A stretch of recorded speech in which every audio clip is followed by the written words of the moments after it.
you some man.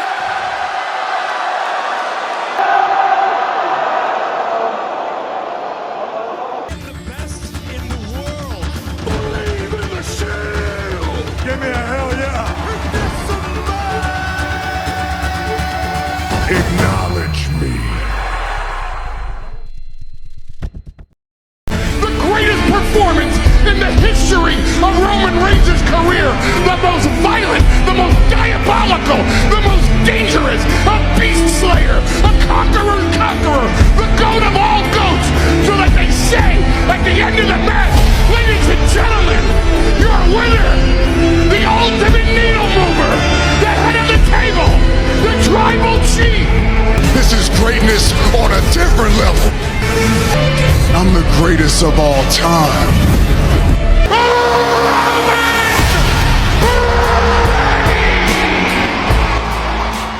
ملي عينك يا ابني من الدخله والهيبه والجمدان والفخامه دي، لعل وعسى ما تشوفهاش تاني قريب. من اكتر الدخلات اللي بحبها جدا هي الدخله دي، مع تفاعل الجماهير معاها بتبقى حاجه عظمه. الترايبال شيف رومان رينز واحد بس دخل رومان رينز والجماهير انا شايفها اللي هي رافعه صوابعها ومعترفين بيه عادي جدا. تحس ان الجماهير دي عاوزين رومان يفضل مكمل باللقب، وفي نفس الوقت عاوزين كودي ينهي القصه. اللي هو ازاي ما اعرفش، نفسي افهم الجماهير دي والله، جماهير مبالغ فيها يعني. المهم بعد نص ساعه ربنا كرمنا الحمد لله، ورومان رينز وصل للحلبه يعني اخيرا الحمد لله. مسك المايك وقال Acknowledge me. اهو شايفين الجماهير عامله ازاي؟ الجماهير متفاعله ومعترفه بيه عادي جدا. بس بص بقى ايه اللي حصل. رومان اتضايق جدا وراح جاي قايل لهم الصوت كان بيبقى اعلى من كده، وانا اكيد طبعا قصدي على صوتكم انتم مش صوت انا. احنا في المكان الغلط ولا ايه؟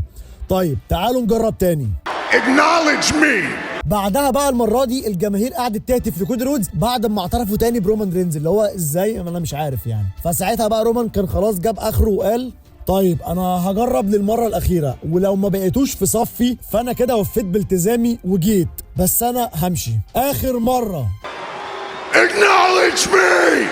ما تاكنولج يا ابني بقى انت، هو خلينا نخلص من الليله دي. رومان اتعصب خلاص، كان هين عليه ينزل يضرب الجماهير واحد واحد، اللي هو اعترف بيا. يالا انت مش معترف ليه؟ انا عن نفسي شايفهم والله معترفين يعني. هو اللي بيتلكك وعاوز يمشي على فكره، انا عارف انا الشغل ده. بعد المره الاخيره بقى دي الجماهير كلها قعدت تقول كودي كودي كودي، بس رومان كان خلاص بقى جاب اخره، فراح جاي قايل خلاص كده احنا خلصنا مهمتنا هنا. اتصل بالاف بي او مكتب العمليات الفيدراليه، خليهم يجهزوا لي الطياره دلوقتي، انا خلاص خلصت هنا. ما يترايبل شيف احنا لسه عندنا بعض الاعمال التانية لسه ما خلصناش، معلش مش هينفع نمشي دلوقتي، ده لسه ما خرجش حتى يعني، اديني بس لحظه. وراح جاي بول هيمان مقدم الروك، عشان مش هينفع كل مره طبعا رومان رينز اللي يقدم الروك يعني، لا اكيد مش هينفع يعني. المهم بقى رومان ساعتها كان واقف مخنوق جدا من الجماهير وعلى اخره منهم، اللي هو انت ما بتعترفش بيا ليه يا ابن الكلب انت وهو ده؟ انا لو نزلت لك دلوقتي هنيئا لك. ده كان لسان حاله مع الجماهير يعني. المهم بقى بعد كده بيطلع الروك بطل الشعب، بيبلز تشامب، وسط تفاعلات جامده جدا من الجماهير. الجماهير فعلا كانت متفاعله مع الروك بشكل قوي في دخلته يعني. بس هو ايه القميص المعفن ده يا روك؟ انا عاوز افهم يعني. الروك راجع بالشخصيه القديمه اللي هي التسعيناتي دي، حتى راجع بنفس اللبس يعني، اللي هو نخلص من هدوم سيس ندخل في قمصان الروك المعفنه دي. المهم بعد نص ساعه ربنا كرم الحمد لله، والروك بدا يتكلم على المايك وقال انت متاكد انك عاوز تطلع صيحات الاستهجان على الروك؟ طيب انا عندي ليكم شويه اخبار حلوه جدا هشاركها معاكم. عندي ليكم خبر كده هتفتخروا بيه جدا. المدينه هنا بتبعد 10 اميال عن مدينه فينيكس. هل في ناس كتير من فينيكس هنا الليله؟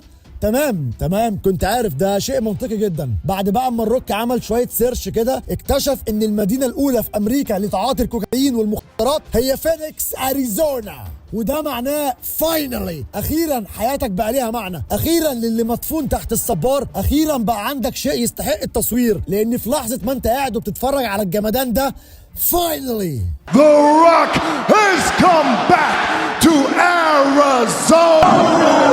هم عاوزين اللي يهزقهم. رومان محترم والاحترام ما بيجيبش معاهم. لما قال لهم انتوا رقم واحد في تعاطي المخدرات وان انتوا دماغكم مش موجوده اساسا يعني، رومان ساعتها اللي هو ايوه اديلهم يا ابن عمي اديلهم. رومان اللي هو ده انتوا ليلتكم سودا معايا في ريس المانيا، لو ما خليتكوش تخرجوا وانتوا معيطين يبقى بحق. رومان مستحلف للجماهير ان هو يجيب لهم جلطه السنه دي. الروك الليله مزاجه جيد جدا، وبطل اليونيفرسال برضه في مزاج جيد جدا، وبول هيمن في مزاج جيد جدا، وجيمي برضه مزاجه جيد جدا، وسولو في مزاج جيد جدا. انت بس مش هتعرف ان هو مبسوط لو بصيت على وشه، بس هو ده وشه وهو سعيد، يعني هو في مزاج جيد جدا دلوقتي. خلاص يا سولو استهدى بالله، خلاص وحد الله يا اخي، لا اله الا الله. لا واضح انك مبسوط فعلا. الروك بيقول ان سولو مبسوط، بس لو بصيت له مش هتعرف ان هو مبسوط، بس هو كده مبسوط يعني. كانت لقطه يعني ضحك شويه. المهم رومان رينز كان متضايق جدا، بس ما تعرفش كان متضايق من كلام الروك ولا من الجماهير، بس غالبا بنسبه كبيره كان متضايق من الروك طول البرومو اساسا، وفي الاخر عمل لقطه جامده جدا. كمل الروك وقال: وسبب اننا كلنا في مزاج كويس جدا النهارده لان اخيرا مره تانية بعد مرور سنين كتيره جدا رجعت مصارعه المحترفين تبقى كول وجامده جدا من تاني. مصارعه المحترفين مثيره جدا، مصارعه المحترفين بتتلخص في كلمه واحده بس: electrifying. Electrifying once again. وعشان كده اتباعت كل التذاكر في برينجهام، واتباعت كل التذاكر في سوليد سيتي، وبرضه في وقر الفشار اللي احنا موجودين فيه ده برضه اتباعت كل التذاكر بكامل، وبرضه لنفس السبب ده هتتباع كل التذاكر الاسبوع الجاي في دالاس تكساس، وبعد اسبوعين من دلوقتي الروك هيرجع تاني للمدينه بتاعته وهتتباع برضه كل التذاكر. والسبب في كل ده هو الجمدان اللي بين ايديكم دلوقتي. مصارعه المحترفين رجعت جامده جدا ومثيره من تاني بسبب الروك ورومان رينز والبلات لاين، والجماهير ساعتها قعدت تهتف لكودي رودز بشكل جامد جدا يعني. فكمل وقال: بس تعرفوا ايه هي الحاجه اللي مش كول؟ ايه هي الحاجه اللي مش جامده؟ هو بطلك كودي رودز. كودي انت معتقد انك جامد، معتقد انك حد قوي، يالا انت بتفتح بقك وبتتكلم وعاوز تتحدى الروك، عاوز تروح لمباراه 1-1 ضد الروك، ده انت جامد جدا يالا. هو ده كل الموضوع يعني؟ تمام. إجابة الروك على التحدي ده من سماك داون إجابة الروك: لا. انت معتقد انك ممكن تلعب معايا 1-1 لمجرد انك عاوز كده؟ لا مفيش الكلام ده، الكلام ده مش موجود في العالم الحقيقي، الكلام ده موجود في خيالك انت بس. كودي العالم كله عاوز يكون مع الروك 1-1، الكل عاوز يمشي مع الروك 1-1. طب تعرف يا كودي مين كمان عاوز يكون 1-1 مع الروك برضو؟ كل ست موجوده في القاعه هنا عاوزه تكون مع الروك وجها لوجه. لا لا يا باولو، ما انتش يا باولو، ما انتش يا باولو. يا اخي الله يخرب بيتك، يخرب بيتك، ايه اللي انت بتقوله ده؟ والله العظيم انا ما شفت حد في حياتي بالغرور والتكبر ده، ما شفتش كده في حياتي. بس هي دي شخصيه الروك الهيل، زي ما انا قلت لكم كل واحد ليه شخصيه هيل بتميزه عن التاني. شخصيه الروك الهيل بقى شخصيه غرور وتكبر وحاجه تقرف يعني. لا والفكره بعد الكلمه الاخيره اللي قالها دي جماهير بتسقف ومبسوطين، اللي هو انت كلامك صح، يعني اللي هو تحس شويه قرفان قاعدين والله. اسمع بقى كده الكلام عشان الروك هيقول اللي عنده. مش هتكون مواجهه فرديه، لا.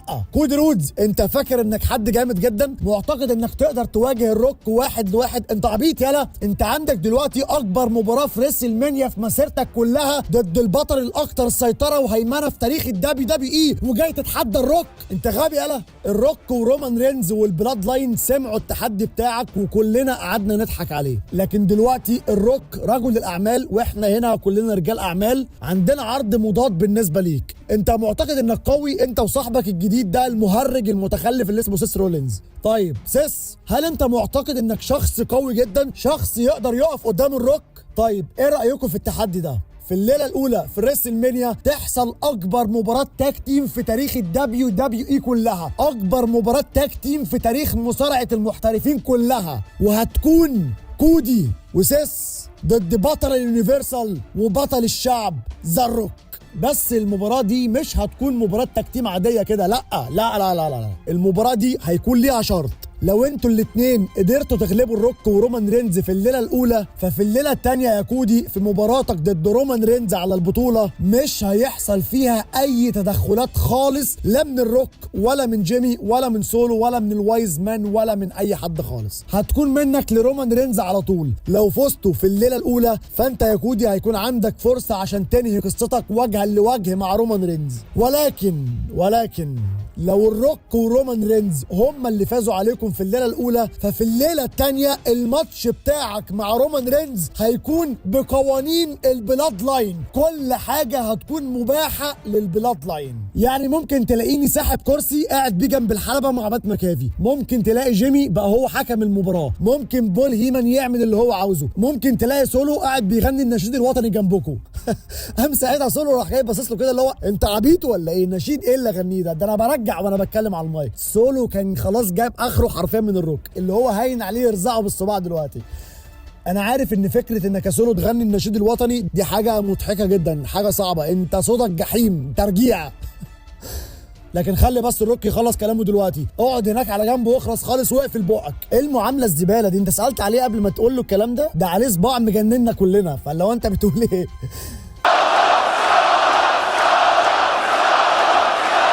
سولو بيتهني يا رجاله، لاول مره اشوف الجماهير بتهتف لسولو. انتوا اكيد عارفين ان عجائب الدنيا 7 صح؟ دي بقى التامنه، ان الجماهير تهتف لسولو سكوبا دي التامنه، دي حاجه جديده عليا جدا بصراحه. يعني اللي هو بيسخنوا سولو على الروك يعني وهو واقف الله ما طولك يا روح، اما نشوف اخرتها ايه مع الصخره دي. المباراة هتكون بقوانين البلاد لاين، يعني ممكن تلاقي الروك خد كرسي وقعد عليه وبعد كده جه دغدغه فوق دماغك يا كودي، وهيكون الموضوع قانوني جدا. عشان كده فكر كويس يا كودي انت والمهرج اللي معاك ده، وهنتقابل الاسبوع الجاي في دالاس تكساس وجها لوجه عشان تدونا اجاباتكم، تمام؟ واسمع بقى الكلام ده كويس جدا انت والمهرج اللي ماشي معاه ده. لو انتوا ما قبلتوش التحدي ده فانت عارف كويس وهم عارفين والعالم كله عارف ان الروك هيعمل كل ما في وسعه عشان يتاكد من انك مش هتفوز باللقب ده. واسمحوا لي بقى كده ان انا اقول لكم على حاجه مهمه جدا، مفيش اي راجل ورا الكواليس يقدر يوقف الروك من انه يعمل كده. انت عارف كويس الروك منصبه ايه، عارف كويس ان الروك هو اللي بيملك كل شيء، وده معناه ان الروك هو رئيسك ومفيش اي راجل تاني موجود هنا يقدر يوقف الروك، لا مدير عام ولا رئيس تنفيذي. It ain't no vice president of who gives a Triple H. It doesn't matter. اوه لا استنى بقى هنا كده الروك بيغلط بشكل واضح وصريح في تريبل اتش، والجماهير اصلا ساعتها بعد الكلمتين دول قعدوا يهتفوا لتريبل اتش جامد جدا.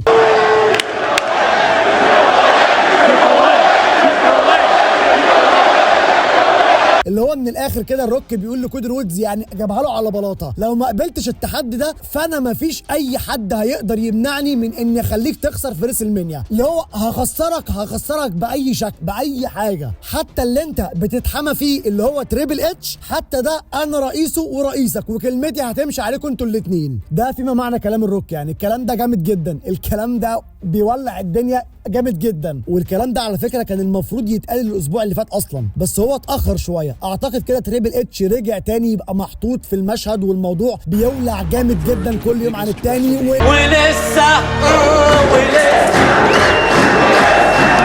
والله العظيم ولسه بجد، يعني ده لسه في عظمه جامده جايه في الطريق يعني. لا الفقره دي كان فيها شويه حاجات جامده جدا، بس كل ده كوم بقى، والمشهد اللي جاي ده بقى كوم تاني، مشهد كده حاجه عظمه حاجه كده يعني. تعالوا نشوف ايه اللي حصل.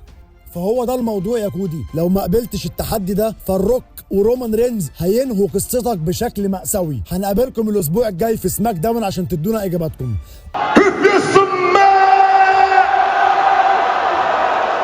اعظم لقطه شفتها في العرض النهارده، رومان رينز منع الروك من انه يكمل الجمله بتاعته وسط صدمه وذهول من الكل. رومان رينز اكنه بيقول للروك خلاص خلصت كلامك ورديت على التحدي بتاع كودي رودز وعملت كل اللي في نفسك، تعالى لي بقى يا حلو، تعالى لي، ما انا مش زعيم اونطه كده، تعالى لي. وراح جاي رومان قايل له انا عاوز منك حاجه كده، انا هعمل كل حاجه عشان خاطر عيلتي، بس انا في حاجه واحده بس محتاجها منك جدا.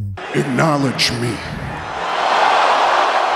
يا ابن اللعيبه قسما بالله دي اللي انا كنت عاوزها، دي اللي انا كنت مستنيها من بدري. فاكرين في الفيديو ده لما قلت لكم انا مش فارق معايا اي كلام بيتقال على المواقع بخصوص الصباع والكلام اللي اتقال وكل الكلام ده؟ قلت لكم كل الكلام ده مش فارق معايا، قلت لكم الشيء الوحيد اللي فارق معايا هو ان الروك ما اعترفش لسه برومان رينز، لسه الروك ما اعترفش بيه. هي دي اللقطه اللي انا كنت عاوزها جدا جدا. رومان رينز دلوقتي بيقول للروك عاوز نبقى حبايب والعيله تبقى تمام وكل حاجه. Acknowledge me. اجنالج مي، اعترف بيا كزعيم قبيله. طبعا الروك من صدمته قلع النضاره والجماهير كلها اتحمست واتفاعلت مع الكلمه جامد جدا، وانا بقى اتصدمت اكتر من اللي جاي دلوقتي ده. اسمع. Roman Reigns,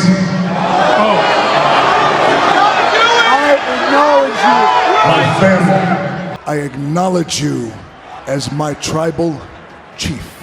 اتصدمت ان هو خضع بالسهوله دي، لا بجد اتصدمت. لا وكمان راح جاي حاضن رومان رينز جامد جدا في لقطه حلوه، وطبعا احساس رهيب جامد جدا بصراحه عند كل الناس ان الروك بيغفل رومان رينز. اصل الروك مش بالسهوله دي يعترف كده برومان رينز، ودي حاجه اصلا بالنسبه للروك كبيره جدا، لان الروك غروره وتكبره يمنعه من انه يعمل كده. بس في الاخر عمل كده في مشهد بان فيه رومان رينز انه قدر يفرض سيطرته على الروك، ودي حاجه جامده جدا تتحسب لرومان رينز بجد يعني. المهم بعد ما الروك لقى ان الجماهير مستغربه جدا، راح جاي قال لهم الروك هيشرح لكم حاجه شويه اغبياء، دي عيلتي وهنعمل اي حاجه عشان خاطر العيله. ودلوقتي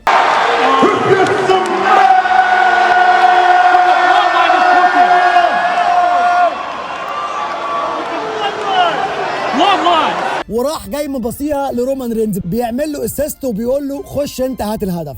What the bloodline is cooking.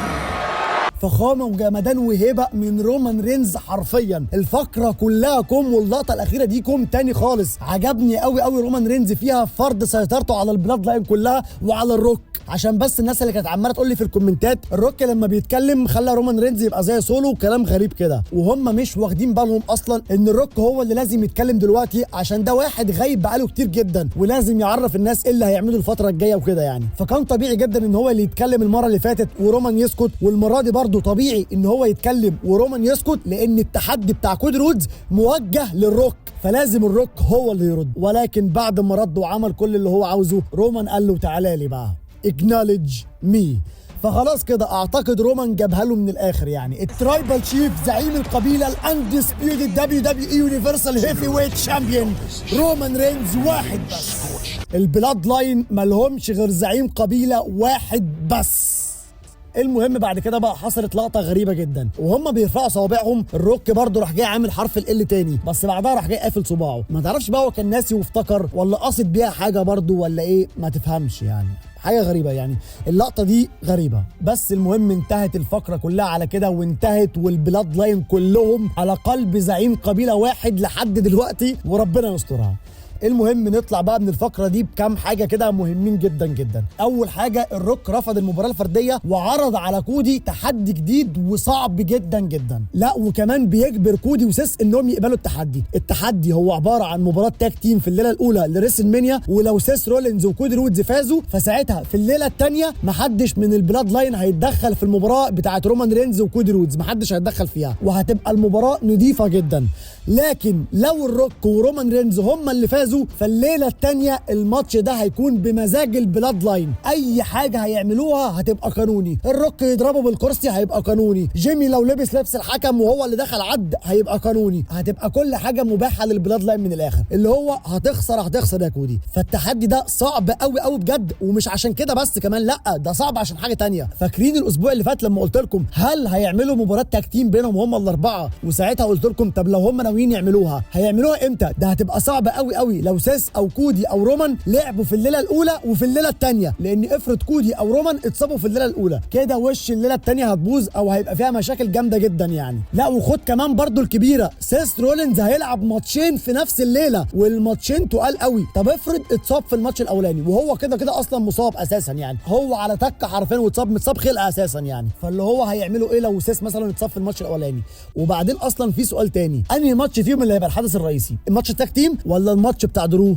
بجد التحدي بتاع الروك ده مستحيل صعب جدا، واخدين فيه ريسك بشكل قوي جدا، فالموضوع برضو مازال محير، اللي هو سيس وكودي ممكن يوافقوا على الكلام ده ولا هيبقى ليهم راي تاني. فاحنا دلوقتي في انتظار عرض الروك جاي عشان نشوف كودي وسيس هيعملوا ايه. وللعلم الروك ورومان رينز مشاركين الاسبوع الجاي في سماك داون، يعني سماك داون الاسبوع الجاي هيكون دمار، فعرض الروك جاي ده اكيد برضه هتحصل فيه حاجه تقول لك ايه اللي ممكن يحصل يعني. تالت حاجه بقى الروك خبط في تريبل اتش المره دي بشكل جامد جدا، فممكن تريبل اتش برضو يرجع يدخل في السكه معاهم من تاني. اخر حاجه بقى، الاعتراف ده وش نهايته خيانه لرومان رينز. يخونوا بقى في ريسل مانيا بعد ريسل مانيا السنه الجايه، المهم ان هو هيغدر بيه مفيش كلام يعني. الطريق ولع جدا بصراحه لريسل مانيا وبقى محير جدا. لو انت في الاول محتار رومان اللي هيفوز ولا كودي، طب سيس اللي هيفوز ولا درو، طب ديميان بريست هيصرف الشنطه على القارات ولا على بطوله العالم، دلوقتي بقى طب هل كودي وسيس هيقبلوا التحدي ولا لا؟ طب لو قبلوا التحدي هل هيفوزوا في المباراه ولا لا؟ شايفين كميه الحيره عماله تزداد ازاي يا جدعان؟ والله العظيم احنا داخلين على جمدان. دي غالبا اكتر سنه اكون محتار فيها كده، ولا هو يعني اكون مش عارف اللي هو اتوقع الحاجه بشكل واضح وصريح، اللي هو الموضوع صعب جدا جدا. بس انا عاجبني قوي جو الحيره ده، لان الجو ده هو اللي بيخلق الحماس وهيخلي ريسل مانيا دي في حته تانية خالص. فقرة كانت طويلة جدا، قعدت 40 دقيقة كاملة، غالبا خدت نص العرض بالظبط يعني غالبا، وخدت مني الفيديو كله تقريبا برضو. بس يعني كان لازم يعملوا الفقرة دي فعلا بالطول والجمدان ده، عشان فعلا الموضوع يستحق. وديها 10 من 10 ما فيهاش كلام. بعد كده بقى في الكواليس لقينا إلي نايت ماسك كرسي وبيسال جرايسون وسيري عن ايج ستايلز، اللي هو ما حدش شاف ايج ستايلز، قالوا له لا ما شفناهوش. وهما الاثنين بقى كانوا ماسكين تليفون بيتفرجوا فيه على الضربه اللي عملها لوجان بول في راندي اورتن في الاليمينيشن تشامبر، وقاعدين بيضحكوا وبيتريقوا عليها وكده يعني. قام جالهم بقى ساعتها راندي اورتن وقعد يضحك معاهم، وفي الاخر راح جاي قال لهم انا ايديا بتاكلني، انا عاوز اضرب شخص ما النهارده، فشوفوا لكم حد فيكم كده انتوا الاثنين يجي لي النهارده على الحلبه، يلا مين فيكم؟ قام جرايسون على طول من غير تفكير قال له سيري هيقابلك، وسيري اللي هو انا ما قلتش حاجه يا ساتر، وراح جاي جرايسون ملبسه تاني، والمره دي مع راندي اورتن يعني. بس المره دي بقى اوستن سيري اتضايق وقال له في استراليا انا اللي اتضرب وكمان هنا ايه يلا في ايه، وبس كده الفقره راحت جايه قافله على كده يعني. الفقره دي كانت ضحك بس كانت حلوه قوي يعني. الفكره بقى ان دلوقتي ان اي حد بقى بيدخل في عداوه مع لوجان بول لازم قبلها يلعب سيري وجرايسون وولر، رغم ان بصراحه الواد سيري ده جامد جدا بجد، وبقى في حته تانية خالص غير زمان تماما، غير زمان على ايام ماكمان دي خالص، انساها. الواد بقى جامد، الواد اتطور بشكل رهيب يعني. فانا متضايق جدا بصراحه اللي هو فيه يعني. المهم الماتش ده بيقول لك ان خلاص كده راندي اورتن هيدخل فعلا في عداوه مع لوجان بول في ريسل مانيا. بعد كده بقى وعشان تعرفوا ان انا بحبكم قد ايه، فانا هعرض لكم ماتش برون بريكر كامل عشان بس تعرفوا انا بحبكم قد ايه. بسم الله الرحمن الرحيم، نبدا الماتش.